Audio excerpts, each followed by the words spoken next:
All right, we're back here in section 11.1, short section here. So we're going to talk about the two-sided test and confidence intervals. Now the link between our two-sided test, that's where it's not equal to for the alternative hypothesis, and confidence intervals allow us to make conclusions directly from the confidence interval. Okay, so if a 95% confidence interval for the population mean does not capture the null value, we can reject it at a 5% significance level. And if it does capture the null value of the mean, then we should fail to reject it in a two-sided test at the 5% significance level. So those are tied in very quickly. Now, the same logic applies for other confidence levels, but only for the two-sided test where the null hypothesis is where it's not equal to.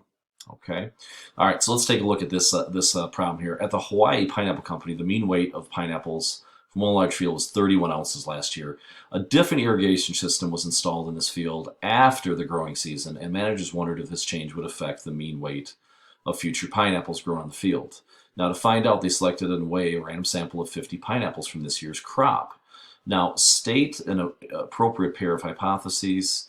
We're going to check the conditions. We'll follow up with questions C and D here after we do that. So let's get to it. So we're going to test that the population mean null hypothesis is that it is equal to 31, and the alternative is that it doesn't. It's not equal to there. So there we have our two-tailed test that we have. And again, mu is the true mean weight of all pineapples grown on the field this year. Okay, so let's get into the idea here of the conditions. Random, yeah, 50's got to be less than.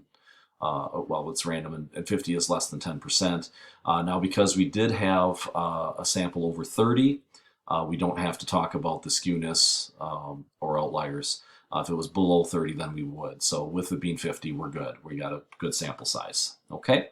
All right, so let's get into C here. Now, the 95% confidence interval goes from 31.255 to 32.616.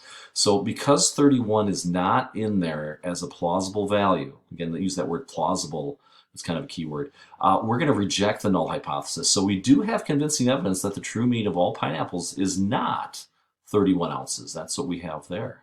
Again, at the 5% significance level, we have that information. All right, now again, can we conclude that the irrigation system caused that? And the answer is no. This is not a randomized comparative experiment, so we cannot infer causation, okay?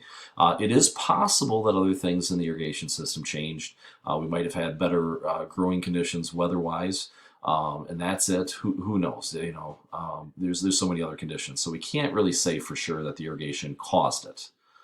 We can just say that there is, you know, that we have convincing evidence. So, but not necessarily causation. All right, so let's talk about statistical significance and practical importance, okay?